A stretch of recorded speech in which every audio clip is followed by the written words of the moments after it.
à Maurice Bouchard, alors âgé de 15 ans. Mon cœur porte plus d'une entaille. Très peu vieux, j'ai beaucoup vécu. La vie a appris rouge bataille, mes trains, mais ne m'a pas vaincu. Or toi, tu connais moins les hommes, étant le plus jeune parmi tous les poètes que nous sommes. Maurice Bouchard, mon ami. Tu sais, frère, combien je t'aime. C'est pourquoi je veux m'épargner, en t'avertissant le baptême de l'expérience à gagner. Dans l'humaine et noire atmosphère, je te dirai comment, par où tu dois entrer afin de faire jusqu'à l'horizon bleu ton trou. Le monde est composé de lâches et de faibles.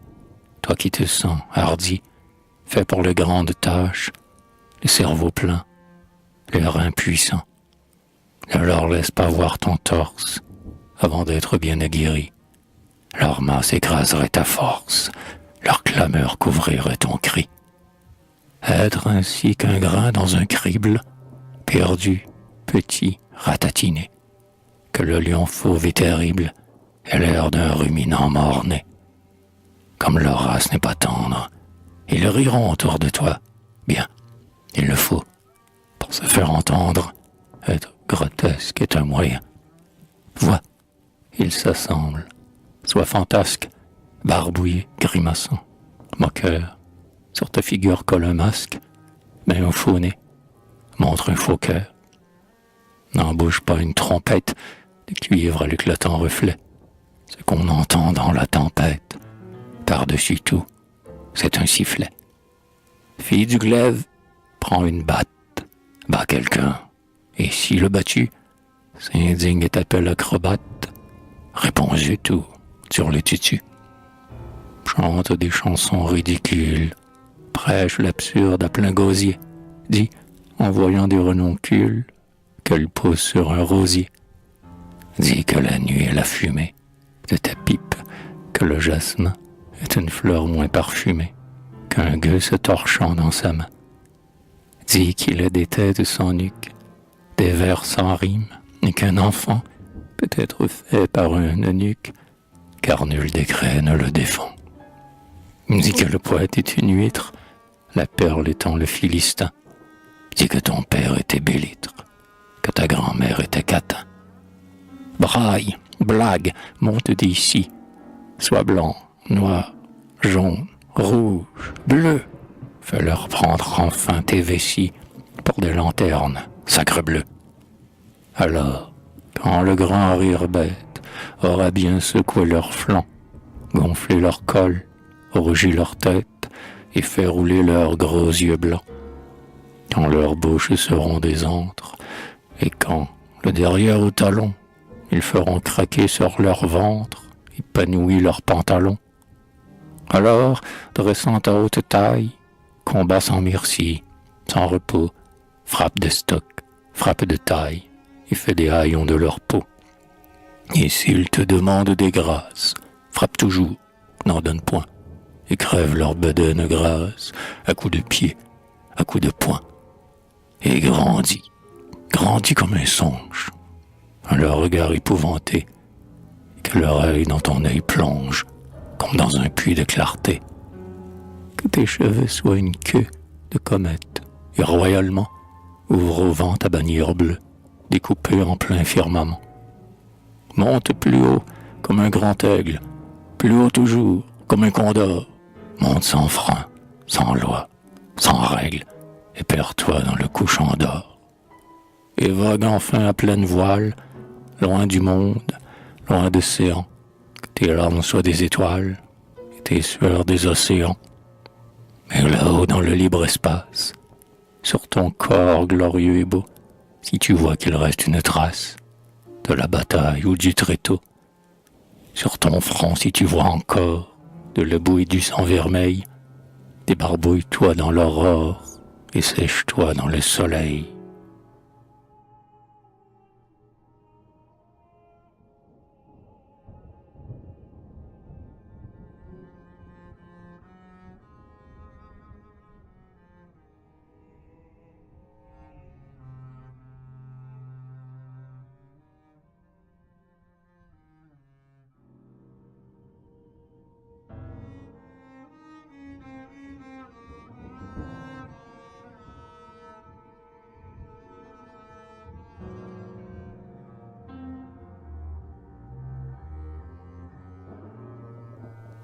Ballade Villon, roi des poètes en guenilles, Auguste, maître François Villon, buveur de vin, coureur de filles, sonneur de joyeux carillons, grand mélancolique en paillon, tes vers sur ta tétonie font flamber le sacré rayon, escroc, truand, marlot, génie.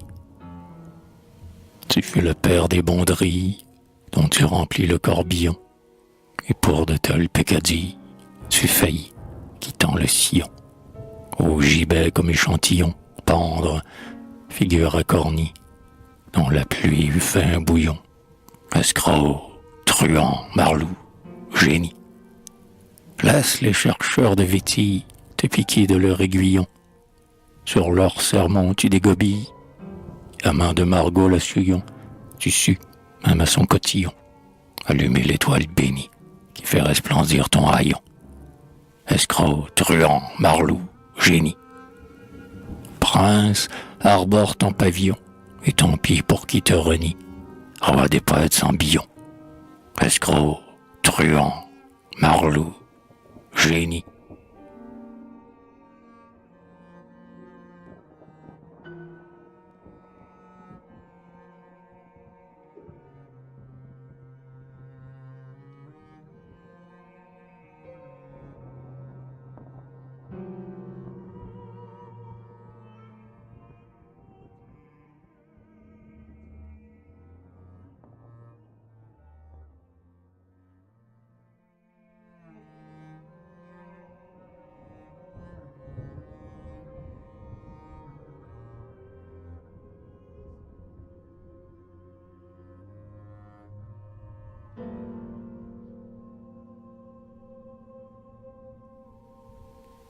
Ballade Ponchon.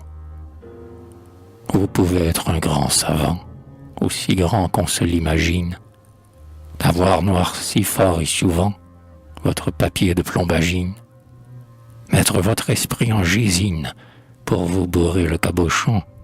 Vous ne serez qu'une aubergine si vous n'avez pas vu Ponchon. Allez où vous pousse le vent, en France, en Amérique, en Chine. Allez du Ponant au Levant, du nord au sud, ployant les chines. Voyez le salon, la cuisine. Vous ne serez qu'un cornichon, cornichon comme à l'origine, si vous n'avez pas vu Ponchon. De Ponchon, je suis le fervent. Ponchon est grand comme une usine. Ponchon est le seul vrai vivant.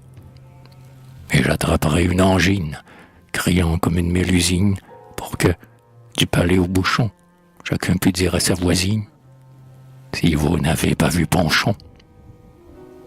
Prince, homme ou femme, ou androgyne, vous ne valez pas un torchon, et n'aurez jamais bonne mine, si vous n'avez pas vu Ponchon.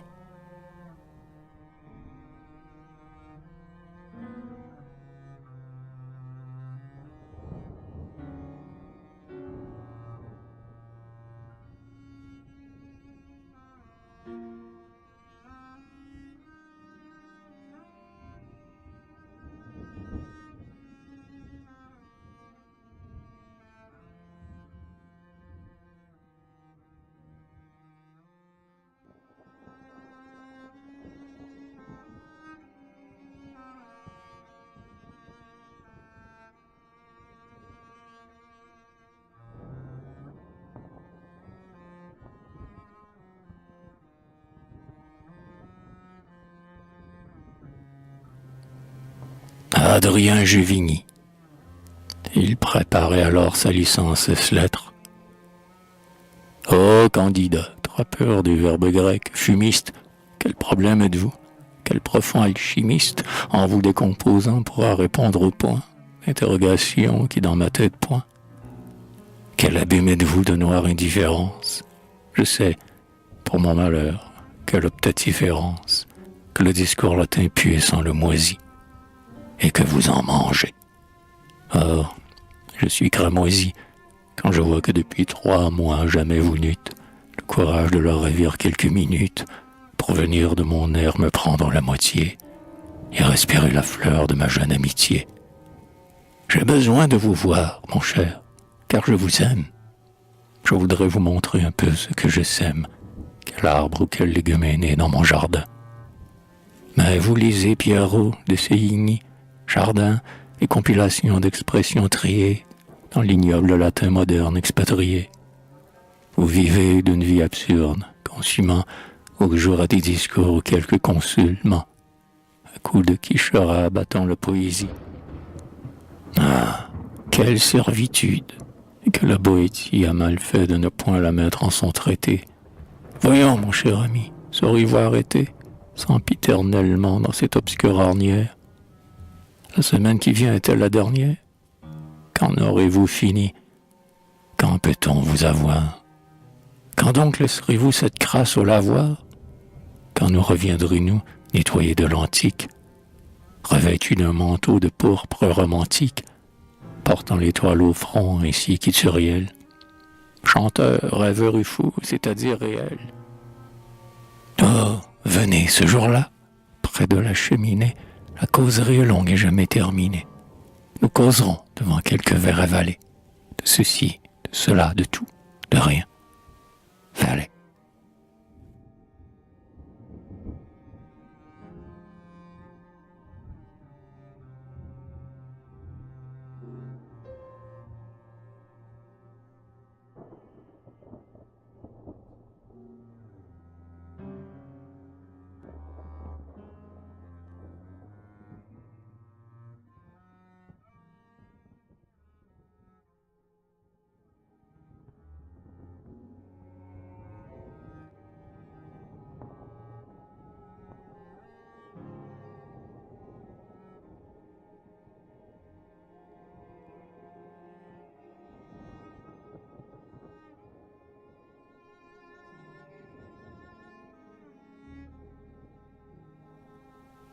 Adrien Juvigny, 4 ans après, mort le 3 septembre 1873. Ô pauvre Juvigny, pauvre être solitaire, le plus grand de tous ceux que j'ai connus sur terre. Je retrouve aujourd'hui ces vers gais et railleurs, écrits voilà 4 ans. J'en ai fait de meilleurs. Mais ceux-ci me sont chers plus qu'un parfait poème, parce que tu m'as dit autrefois, je les aime, parce qu'ils t'ont fait rire, éternel malheureux, parce que ton grand front s'est incliné sur eux. Ah, je ne savais pas alors à quel poète j'écrivais. Les trésors enfouis dans ta tête, ta science profonde à faire peur aux vieux, les astres inconnus qui roulaient dans tes yeux. L'éclair de ta pensée illuminant un monde était un océan ignoré de ma sonde. Je te prenais pour un de nous, tout simplement. Mais depuis, ton soleil emplit mon firmament, et je vis sur ton front flamboyer le génie. Hélas, tu nous quittas, ton œuvre non finie. Accablé sous le poids trop lourd de ton cerveau, tu mourus, emportant tout un secret nouveau. Qui sait les horizons aux lueurs immortelles, où t'aurais enlevé l'essor de tes 2 ailes? Car tu connaissais tout, ayant tout embrassé, et pour toi l'avenir s'éclairait du passé. Tu t'étais abreuvé chez les auteurs antiques, sages et fous, païens et chrétiens, et mystiques, et chez ceux de la France et ceux de l'étranger. Et tout cela chez toi venait se mélanger, ainsi que des torrents tombant dans quelle caverne, dans le lac insondable où bout l'esprit moderne.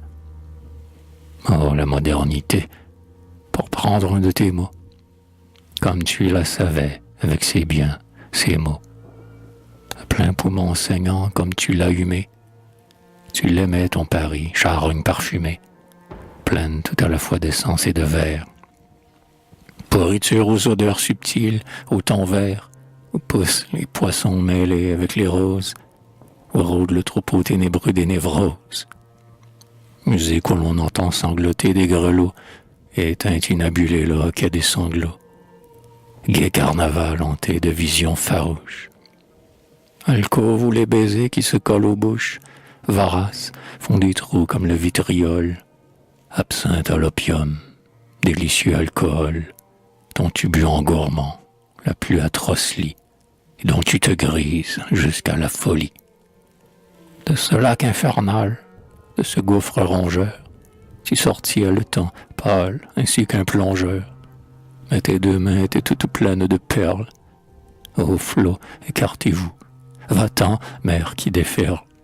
Laisse donc aborder chez nous ce conquérant. Mais les flots sont jaloux et la mer te reprend. Et dans la mort sans fond, avant d'être sorti, tes perles avec toi retombent englouties. Nous avons entrevu ces trésors. Tu fus grand, à nous entendre ainsi t'admirer en pleurant. Les gens qui ne t'ont pas connu peuvent sourire. Tu fus grand, nous serons 2 ou 3 pour le dire. Non, tu n'as rien laissé pour attester ton nom. Mais si tu ne l'as pas frappé, ce tympanon qu'on appelle la gloire et qui sonne si vide, c'est que tu fus trop grand pour t'en sentir avide. Sans parents, sans amis presque, car toujours seul, tu t'enfermais en toi comme dans un linceul. Ton cœur, fleur merveilleuse à la tige élancée, sécha dans le désert brûlant de la pensée.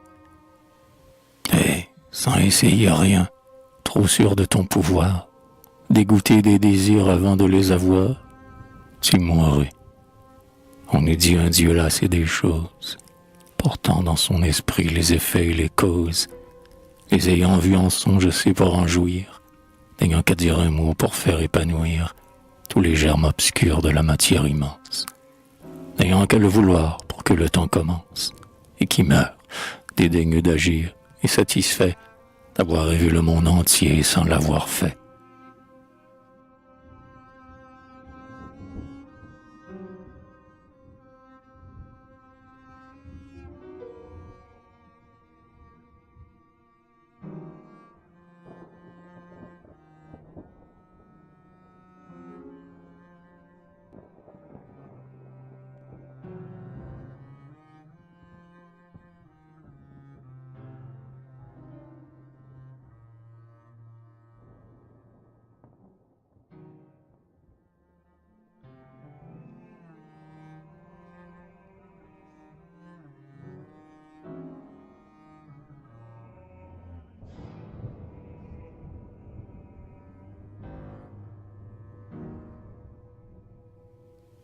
À Frédéric le maître.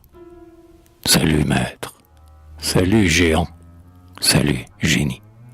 Tu ne me connais pas, mais nous te connaissons. Nous venons saluer ta gloire non finie, toi qui ne mourras pas, nous autres qui naissons.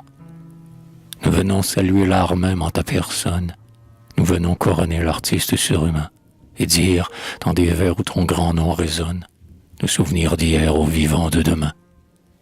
On saura quelle était l'ampleur de ton domaine, que les passions dégueu comme des rois, tous les cris, tous les vœux de la pauvre âme humaine ont chanté tour à tour et pleuré par ta voix.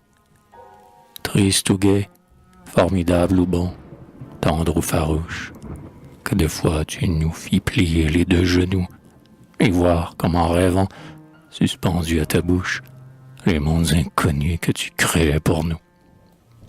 Là-bas, que l'ombre langoureuse s'approche de nous à pas lents.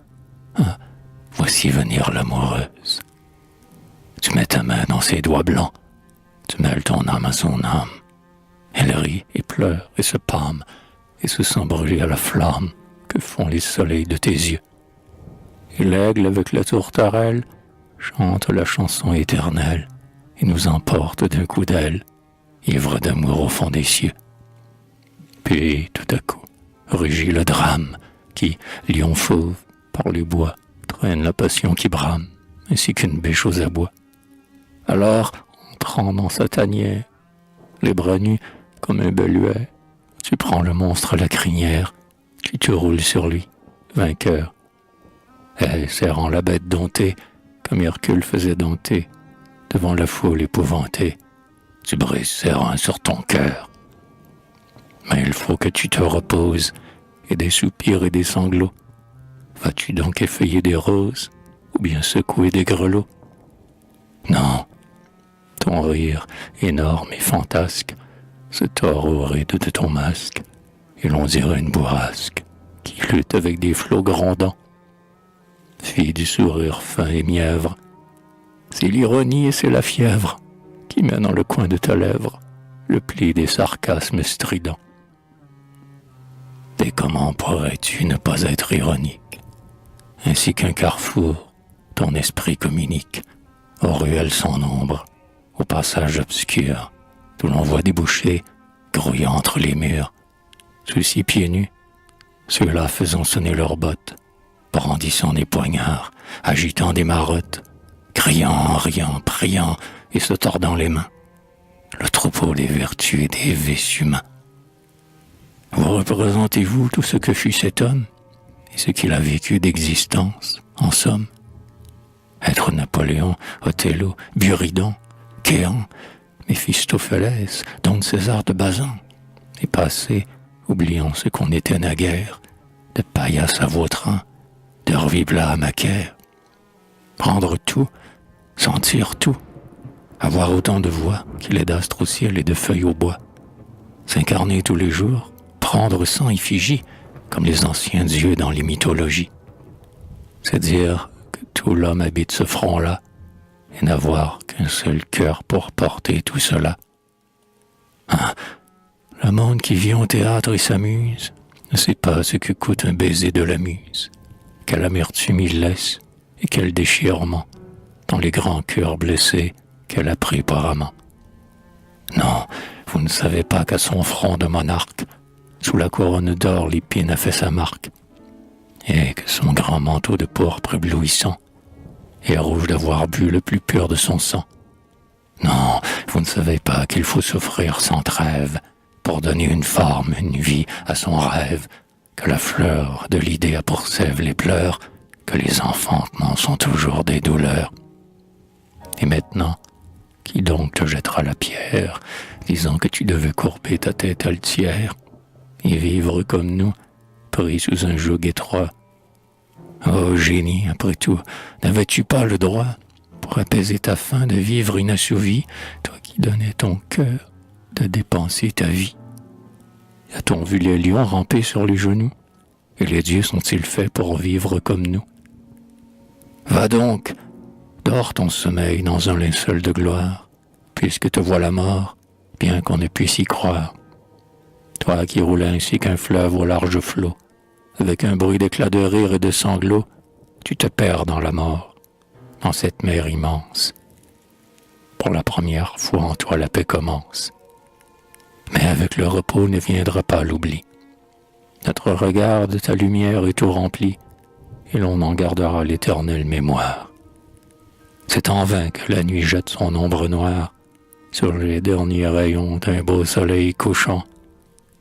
Aux franges d'un nuage il s'arrête, accrochant, parmi les lointains bleus de l'horizon qui bouge, de grands lambeaux de pourpre et des lames d'or rouge. La nuit a beau gonfler sa robe obscure, il luit, quand l'ombre l'a voilé, nos yeux tout pleins de lui, sous le ciel ténébreux l'imagine encore.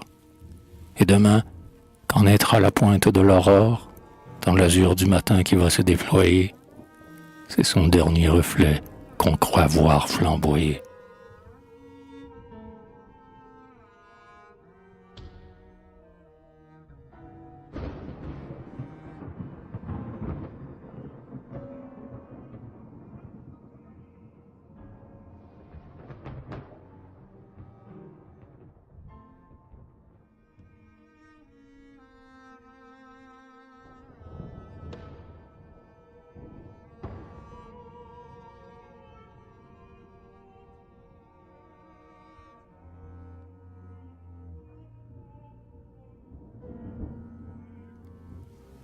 Sonnet orgueilleux. De son propre malheur, l'homme est toujours complice. La vie est un combat, et parmi ses essaims, de soldats, de bandits, de traîtres, d'assassins, tant pis pour qui venu, que le sort s'accomplisse. Il faut se cuirasser, et que toute arme glisse, sur le fer qu'on se plaque à même les deux seins. Chacun doit se forger sa cuirasse, et les seins, comme ils n'ont pas d'acier, se bardent d'un silice. Moi, pour mieux tenir tête, tout coupe jarret, j'endosse le silice et la cuirasse après, et je mets au défi, mordieu, qu'on m'assassine. Ma cuirasse est de pur orgueil, et sans un trou. Les crins de mon silice ont pris en moi racine. Vous qui voulez percer mon cœur, cherchez par où.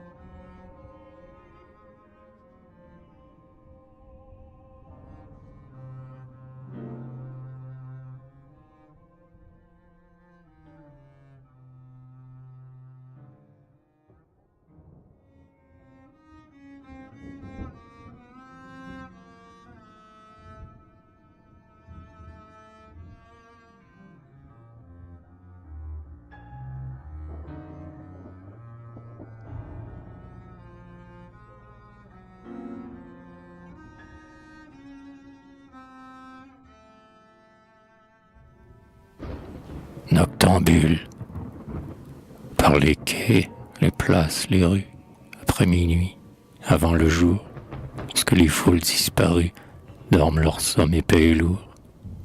Quand l'ombre sur le ridicule jette son manteau ténébreux, ils vaguent, les bons noctambules, sous le ciel causent entre eux. Elles ont pour cravate une loque, leurs habits sont vieux et souillés, et leurs pantalons s'y filoquent sur le rire de leurs souliers. Mais ils se moquent de la pluie qui rafraîchit leur crâne en feu et de la bise qui s'essuie sur leur nez qu'elle peint en bleu. Et d'un pas digne et philosophe, ils se promènent bravement, mouchoirs humains de mince étoffe, trempés des pleurs du firmament. Leur poche est vide sur leurs cuisses, ont beau prendre l'air par les trous, ils vont, fumant comme des Suisses, gesticulant comme des fous. Ce sont des rêveurs, des poètes, des peintres, des musiciens, des gueux, un tas de jeunes têtes sous des chapeaux très anciens. Au fond de vagues brasseries, ils ont bu tout le soir à l'œil, ou si leurs âmes sont fleuries de vert espoir, de rouge orgueil. Nous savons bien ce que nous sommes, notre avenir n'est pas suspect, et ces pauvres futurs grands hommes se parlent d'eux avec respect. L'un refondra la poésie, et du moule de son cerveau, dans le ciel de sa fantaisie, fera jaillir l'astre nouveau. L'autre pétrira la lumière sur sa toile. L'autre, le vent, son rude marteau sur la pierre, y tordra son rêve vivant. Celui-ci doit trouver la gamme des airs qu'on chantera demain. Celui-là cherche l'amalgame, d'où naîtra le bonheur humain. Tous, avec une voix certaine, escomptent l'avenir douteux. La postérité si lointaine a l'air de marcher devant eux. Et tous ces inventeurs de pôles, tous ces bâtisseurs de Babel, pensent porter sur leurs épaules, ainsi qu'Atlas, le poids d'un ciel. Hélas, les rêveurs noctambules, à qui l'on jetterait dessous, en les voyant enfler leurs bulles, on les prend pour des hommes saouls. Saouls, en effet, les pauvres diables, et plus saouls que vous ne pensez, car leurs gosiers insatiables ont bu des alcools insensés. Ils ont bu le désir qui trouble, la foi pour qui tout est quitté, l'orgueil âpre qui fait voir double l'idéal et la liberté. Ils ont bu à pleines lèvres, bu à pleins yeux, bu à plein cœur, cet alcool qui guérit leur fièvre, l'assurance d'être vainqueurs. Ces bavards qui semblent des drôles, mâcheurs de mots, sculpteurs de bruit, ces cabotins jouant leur rôle sur les quais déserts dans la nuit. Ces loqueteux qui par la fange traînent leurs pieds las et raidis, et près des tonneaux de vidange parlent tout haut du paradis. Ces gueux qui d'espoir vain se grisent, ces fantoches, ces chiens errants, seront peut-être ce qu'ils disent, et c'est pour cela qu'ils sont grands. Qui sait, ces formes peu vêtues, qui grelottent au vent d'hiver, seront peut-être des statues, immobiles sous le ciel clair, et sur les quais, et dans les rues, après minuit, avant le jour, lorsque les foules disparues dorment leur somme épais et lourd. Leur marbre blanc dans la nuit sombre dira leur gloire et votre erreur, quand ils se dresseront dans l'ombre avec un geste d'empereur.